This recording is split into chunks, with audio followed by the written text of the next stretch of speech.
We'll get on with the show. Today, we're going through what we call data-driven Microsoft Teams success. So we really believe in an approach called data-driven, and we'll talk about what that means. We're going to talk about how you might define success for your organization. And then we're going to spend a bit of time talking about what's in the box in Office 365, because we have a bunch of tooling we've added on top that we think is highly valuable, but we want to make sure you know what's in the box first and leverage that to full effect, and then where we add value beyond what's in the Office 365 box. And just a point of note, in this session, we're not going to be going through call quality, CQD, call analytics, networks, test nodes, reporting, all that important UC quality stuff. We'll do a dedicated session on that at some point, but today is more about usage and governance of Microsoft Teams. So before we get started, a little bit about Modality Systems. We're fully focused on Microsoft Modern Workplace and Azure. We've been in this space for 14, 15 years now. I think those are out-of-date numbers, but over 1,000 customers, over 5 million users using our software and services. But really the key things from this slide are we're involved in the various Microsoft programs, the TAPs, the exec sponsorship, the dev tap, and we're working with some very big organizations on this stuff. So lots of insights into what makes Microsoft Teams successful and practical steps for how to make it successful. Again, a brief slide, and then we'll get into the meat. This is just a snapshot of everything we do around Microsoft Teams. So we have software, which we'll be talking about today. But we also have managed services, and we have consultancy services. So we have in-house managed service software and consulting, which gives a complete wrap for Microsoft Teams. And we work with customers to see which pieces of the puzzle they need to complete their story. So before we talk about how you can be successful, I feel it's important to define success. And Microsoft Teams is a lot. It does a lot of things. It can be private chat, so it can be your corporate secure version of your WhatsApp or your Facebook Messenger. And just that adds a ton of value to businesses and keeps you compliant and not using consumer products. Then stepping it up a gear, you've got collaborative workspaces, working out loud, document collaboration. So we call that team collab chat, but really it's team collaboration in terms of documents and applications as well. You've also got meetings, so it's an online meeting platform, and you've got calling and PSTN, so it can be your phone system. Now, it's important as an organization adopting Teams to sort of define what success is for you. If you say to me, we want to do it all, well, that's great, but that's a lot. What's the interim steps of success along that journey? Like, what are the business wins? What are the business requirements? And something to bear in mind is if you're going down the private chat meetings route, those are things that users in organizations tend to already understand. If you had Skype for Business, then chat is just better on Teams. Now I've got a really decent mobile client, I've got Giphies, I've got asynchronous, I can jump on and off in and out of Signal and it all stays together. So the adoption of private chat is not particularly challenging. Meetings, it's a very well understood paradigm in most organizations. Like I schedule a meeting in Outlook, I click the link, I join the meeting. It's better in Teams, I can record in the cloud, I can have background blur, I can do some fancy stuff. But it's not a change. Like if you're moving from Skype, you're moving from WebEx, you're moving from Zoom, the paradigm is similar. Where it gets interesting from a success and adoption point of view is around collaboration, workspaces, and new ways of working. That is a real habit change for a lot of people. Lots of people are not used to all working in one big space, sharing draft documents. Anyone can comment on any document, that kind of thing. So that is where you need real focus to drive actual habit change and drive usage. And of course, all of that is underpinned by security, compliance, governance. So you can't say you're successful in Teams if it's not secure and compliant. Like, great, everybody's using it, but we're leaking data, or great, everybody's doing online meetings, but we're inviting the wrong people and they can see the wrong data. So success is not just about usage, it's also about security, governance, and compliance. So why data-driven? Well, data-driven is very much our approach across the business. And what we mean by that really is just measuring results and acting on actual information. So if we do a Skype for Business to Microsoft Teams project, we will look at the actual Skype for Business usage, the actual Skype for Business config, who's using delegation, who's using federation, who's using PSTN conferencing, and we'll drive a program to Teams based on that data. But also when we look at adoption change management, we're looking at actual usage, who's using which functionality, what comms do we need to push to which people, which department, which champions, which influencers to drive change, and really actually see the change. So as much as possible, our projects are about, you want to achieve this quantifiable goal, here's how we're going to measure it, here's how we're going to do it. And same on the governance and security front. Like, obviously Microsoft has various security standards, they obviously have various security governance and compliance features, but do you know they're all enabled and configured correctly for your business? Do you have visibility of what your users are doing? So all of that is about gathering data, making sense of it, and we'll show you in tooling what we mean by that.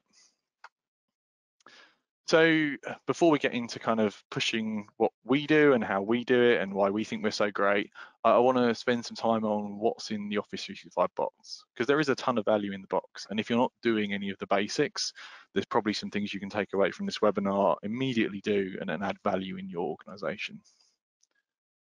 So in terms of kind of usage, you've got various different portals to look at usage and user adoption. You've got the 365 portal, some Power BI from Microsoft and the Teams Admin Center. And then in terms of governance and control and security, you've got the ability to turn on and off the creation of teams. You can go to per user control of that if you've got the AD premium licenses. You've got potentially some control over naming convention, and you've got some insights in the Teams Admin Center and PowerShell. So if you're starting from scratch, there's some value to be had here. So first off, usage. Now, Microsoft have a lot of data, but sometimes making sense of it is the challenge, and also it's distributed across multiple different places. So the first place you can look is portal.office.com, which is the Office 365 Admin Center. And there's a relatively new thing called productivity score. So that will give you a tenant-wide view of who's using which functionality, which is pretty interesting. It will give you percentages of document sharing versus like actual just attaching files to emails. It will give you some insights into different functionality being used, and it's kind of tenant-wide. So it's a great snapshot of the entire org, but it isn't really depth. Then they've got usage reports, which are web-based reports. You can see on the screen this Microsoft Teams activity report that splices into 7, 30, 90, 180 days. That does go down to a functional level. So it is per user, and you can see who's using chat, who's using team chat, collaboration, who's using meetings, who's using calls. It has some device usage reports, who's using mobile, who's using Mac, but there's no filtering by site or department or location. So I can see individual users, but in big orgs, there's no sensible way to make sense of that data. Like, how's the UK doing for collaboration? How many meetings did the US do last month? There's no way to filter just because you've just got the UPNs. So works in smaller orgs. Maybe you can export it to Excel and you can start slicing and dice it a little bit, but not super functional as you go up the stack. Stepping up in functionality, Microsoft have this free Power BI report pack called Microsoft 365 Usage Analytics. So you can download this from the link on the bottom left, and it builds a database on the back end, and it gives you the same type of data, but much more flexible. So now you can filter by company, department, country. You can report month on month, and there is some functionality. You can see what users are doing. So a little bit more depth, and definitely if you do anything native, install this and understand it. It also is multi-workload. So there's some good value to be had out of that. And last but not least, the Teams Admin Center. So again, more usage reports, similar data, a little bit more visuals in terms of diagrams and charts and things. You can also see live events, PSTN usage in here. You've got 7 or 28 days is the general data range, so fixed ranges. Nicely in this, you can now drop down to the team level. So I can see which teams are active and which are not. However, again, if you're using more than a few teams, there's very little filtering, there's no sorting, and again, there's no AD grouping in this type of report. So I can see which teams are busy, but not which departments are in which teams, or I can see that a team is super active, but how active is it relative to members? Like what percentage of the members are actually active? So again, some interesting information there, but more information than actionable, I would say. So for usage, those are your three to look at. Security and governance and compliance, or honestly, we could do a whole webinar on this topic, but some highlights. You've got the security score, so you can see across the tenant wide how you're doing for security, things like is MFA enabled. Teams Admin Center, again, gives you a list of teams, so you can see public teams, private teams, but again, you can't really filter, you can't extract, you can't sort. So if I want to see how many teams have guests in and sort them by number of guests and sort them by activity, I can't do that. And last but not least, if you're a scripter kind of person, there is PowerShell access to some of this stuff. So you can pull out things like public, private, hidden teams from PowerShell, which you can't pull out from any of the Office 365 reports. But it does require some PowerShell skill, and it does require a good amount of time and some kind of systematizing in large environments. I mean, you just can't pull to CSVs and sort this stuff if you want a changing metric over time. And certainly if you want to start slicing and dicing by Active Directory department or group or country or any other attribute, you're getting some pretty nifty scripting skills to pull that stuff together. So by all means, if you're looking to go first party and roll in house, those are all things you should look at. Now, why would you buy a third party product on top, and specifically why our product? Where do we think we add value beyond what's in the box? So our suite of products or suite of modules is called TeamWork Analytics, and it's a whole bunch of different abilities, and you can pick and choose which ones you deploy. And the start of the journey for most people is what we call Create Team, which is a native Teams application that allows you to, as the name suggests, create teams. It sits in the Teams client, and we'll see it in a minute, and it can drive templates, best practices, approval processes, naming convention. So that's the start of the journey, is making sure that collaborative teams are created right, the right number of owners, the right number of members. Maybe you force people to use certain templates for best practice. Maybe certain people are allowed to create teams, certain people aren't. That is only the start. Every owner of a team is also an admin of a team. So anything you enforce or control at the creation process, and we have plenty of customers that do this through ServiceNow forms or some kind of IT approval process, there's still a life cycle to manage. And where we come in then is with automation. So we use the Azure Bot Framework, and we trigger off of the data we collect to send messages to users, and that might be compliance type messages. This team hasn't been used in X amount of days. You need to shut it down, Mr. Owner. You need to archive it. You need to bring it back to life. Or it could be usage. Like we've seen, you're a heavy private chat user, but you don't use collaborative chat. Your peers in your department, org, whatever we filter on, are using collaborative chat. So maybe it might be interesting to you to watch this 2-minute training video. Maybe you consider working with one of our champions that's relevant to you. And that is absolutely critical for us. We're working in environments up to 300,000 users. There is no amount of adoption team and service management you can put around that kind of project to scale up without some kind of data and automation. But also, Teams is not just a project. Teams is for life. So great, you've got a bunch of project resource during the deployment phase that are doing hypercare and really paying attention and talking to every user and talking to the champions.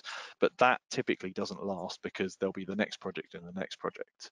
So automation allows us to provide a level of service and management that keeps going day after day and really supports the operations model. We of course have reporting. So all the data that we collect, we have governance reporting in Power BI, which is ownership, guest access, abandoned teams, and a whole bunch of other features we'll go through. We have usage reporting, and I've shown you there's a lot of usage reporting in the box. So what's different about ours? Well, again, it's Power BI driven, but we take an approach of scoring usage and scoring teams. So we can rank teams by which is the busiest team that has salespeople in, which teams are salespeople using, how are sales in terms of their usage, how's the UK in terms of usage versus the US. But we're also going into depth of mentions, reactions, real deep into the actual usage, like how often are people replying to mentions, because we're going to a lower level where we're looking at all the messages in all the teams. We can define customer retention data periods, so lots of customers can't use the native reporting because they're not allowed to see particular data for particular departments, or they're not allowed to see particular data for a particular amount of time, and that's not configurable in the tenant. We can define PII, so maybe you're not allowed to see UPNs of users, maybe you're not allowed to see guest names, maybe certain teams, you don't want private teams to be reported on, you only want public teams to be reported on. There's lots of considerations around this data, particularly with GDPR, ISO, personally identifiable, best practice, discovery, all that good enterprise stuff. Lots of customers have particular requirements around that. We can filter not just on the default AD attributes, so country, department, location, those kind of things. Customers can define up to 10 AD attributes in their environment for their reporting. So lots of our customers have AD extended attributes like customer department, customer employee code, billing code, region code that aren't default Active Directory fields, but they do want to filter for either usage, governance, or billing on. And because it's Power BI driven and it's SQL database driven, we can do custom reports, or customers can do custom reports. Last piece of the puzzle and very specific business requirement is PSDN usage and billing. So we can track all the PSDN calling and conferencing usage and report on that again and bill back to country or department. So that is the what, but the how is, it helps bring the story together, I think. So in terms of what the architecture is, we've got essentially Microsoft Graph, that's where all the data comes from. So there is a way for a individual tenant to create a secure, it's called an application ID, to read their own data out of their tenant, and that all comes from Microsoft Graph. We deploy on customer tenant. So this is not a hosted multi-tenant service. Modality don't have access to the data. Modality can't control the data. And that's really important to us. We have a what's called an ARM template, a way to deploy on your tenant or an automated way. And you click that, go through, and it will deploy a Windows VM. It will deploy the software. It will deploy an Azure SQL Server. And then you connect that to your powerbi.com for reporting. So that's really important to us from a data point of view. It's your tenant, it's your control, it's your RBAC. Nothing is hosted or accessible from our point of view. And then Power BI is really the kind of the real powerhouse in this. We've got Azure SQL, we've got all the data, but Power BI gives us extreme flexibility to slice, dice, make sense of the data, that kind of thing. Finally, we have the bot framework. So we have a notification service. We go through the Azure bot framework and we can send your users emails or bot messages to help them with adoption or change. So now diving into each of the modules a little bit more, we've got create team. So you'll see this is standard Teams here, but there's an extra button. So an admin can pin an application in Teams now. And what that does is gives a native experience to create a team. So you could choose to disable team creation in your tenant, for example, and encourage users to go down this route. Think of this as our default form. So this is really a form that you can customize as a customer. So in this, we can do approval workflows. So maybe, for example, if customers want external members in the team, that requires IT approval. If it's just an internal team, that doesn't require IT approval. You can enforce rules around guests, around number of members, around description, around naming convention. As you create a team, it can do things like duplicate team checks. So if there is a team of that name already, it doesn't let you create a team of the same name. If there's a team of similar name, it will pop up and say, do you mean this team?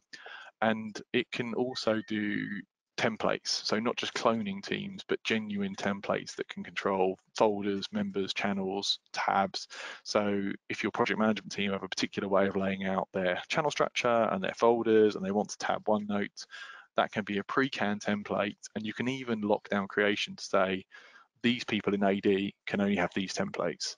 So you can really put some good positive structure around how Teams is used in your organization, which avoids kind of different ways of working and sprawl.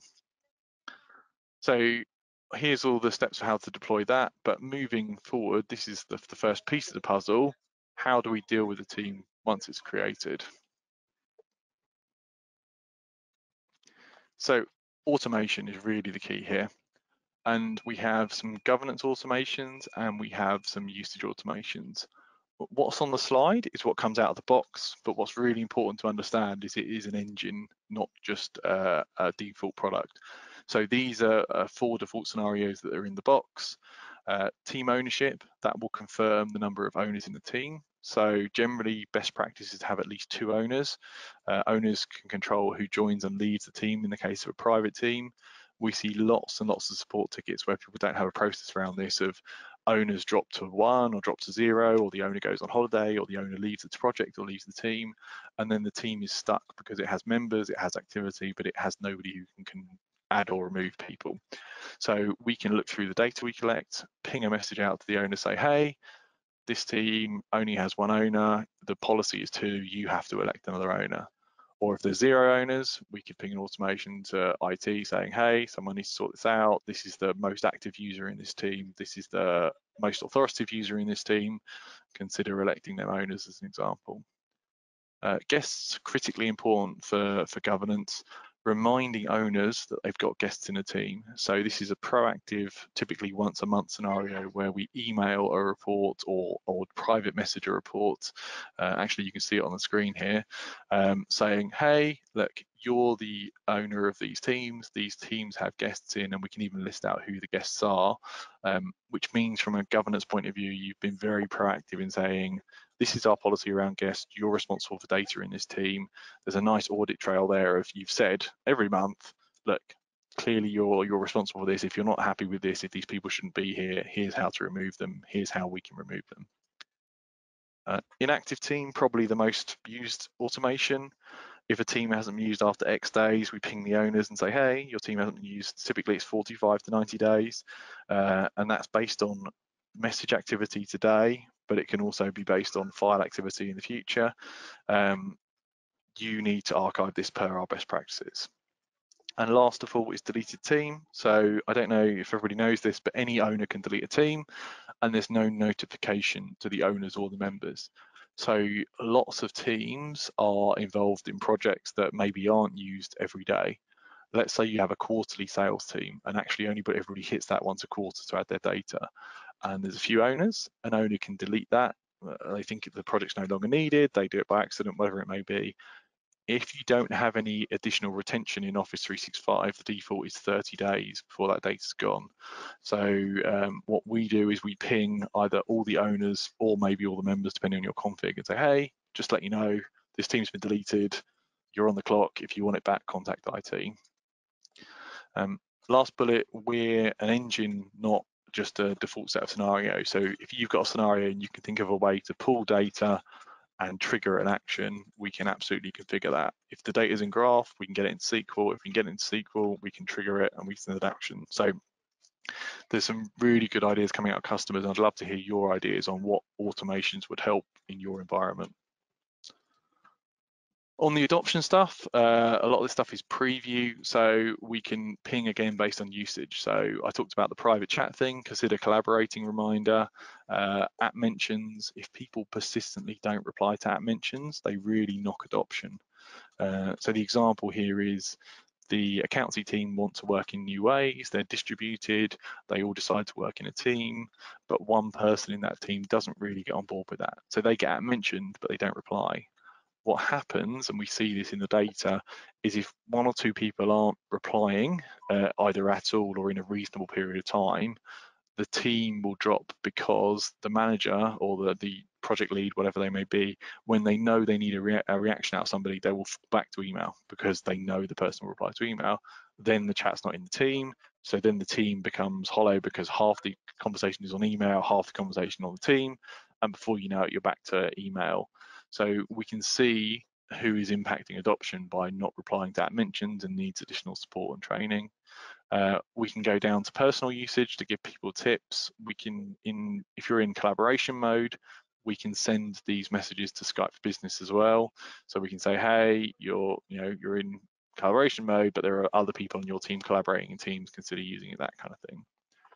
And something we're really excited about is there's an API coming imminently, which will give us real insights into usage in terms of devices, network quality, screen sharing time, audio, video. So we'll be able to trigger on those probably this quarter, next quarter, when the API becomes public, and that'll give us real new abilities to pull data and trigger.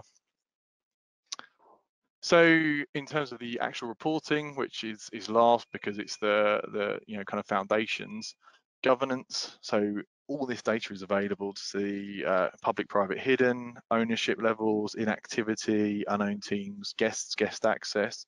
And on the roadmap, we've got DLP labeling, sensitivity labeling, so you can understand what level the files have been set in SharePoint, maybe what level the team has been set when that feature comes along.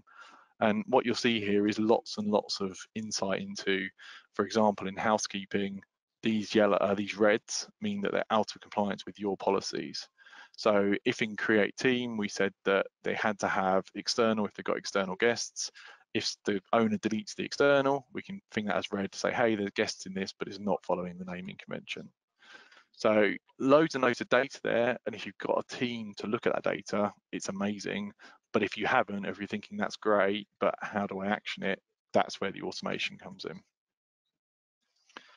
Usage. So again, I said there was lots of usage reporting in the box. Where are we different? We're really getting into the depths of actual activity in the teams, which departments are active in which teams, which departments are active in which areas, that kind of thing. And we can do that by pulling down to the individual message level. We can look at things like champions, so based on usage, who are your champions, not based on who puts their hand up, because very often the people that put their hand up to be champions in organizations are super enthusiastic and they're great, but they might not be your power users, or they might not be the most influential users. So we can look at usage and filter by department, country, location, custom AD attribute, and find the real users. We can get down to per user. We can do weekly trends, monthly trends. We've got coming daily active user, weekly active user by modality. We can report inactive users, and as I said, things like mention rates. Really, it's just the level of data we have means we can visualize within reason pretty much anything, filtered by the target group. So let's look at people in this country with this role profile. What's their average usage? Let's compare US sales to UK sales. And I talked about it at the start, it's all about measuring and driving change. And last but not least is our billing reporting. This is a fairly specific usage scenario, but it seems to be really hot at the moment as more and more people go to Microsoft PSTN conferencing. So we can pull out all the billing information to Power BI and slice and dice it by usage, by communication credits, and we can also allow it to be cross-charged. So because we have the Active Directory data, we can say this business unit, this country, this department incurred this much cost in communication credits. Not everybody understands communication credits are a global bucket, but in most organizations, that's not how comms is costed. It's costed to the country or to the department. So being able to slice and dice it is really important. Also, if you're going on to pay per minute conferencing, knowing who's incurring that cost is really useful. So hope that was useful. It's a bit of a whistle-stop tool. We wanted to keep it to half an hour to give you some insights. In terms of next actions, if any of that is interesting to you, you'll be getting an email with a link to follow up. You can download these apps right now from Modality Software/TWA. They come with demo data in the box, and if you ping us for a license key, you can have a demo license key. Also, all the documentation is online at docs.modalitysoftware.com. So really hope that's been a good use of your time. Hope you have a good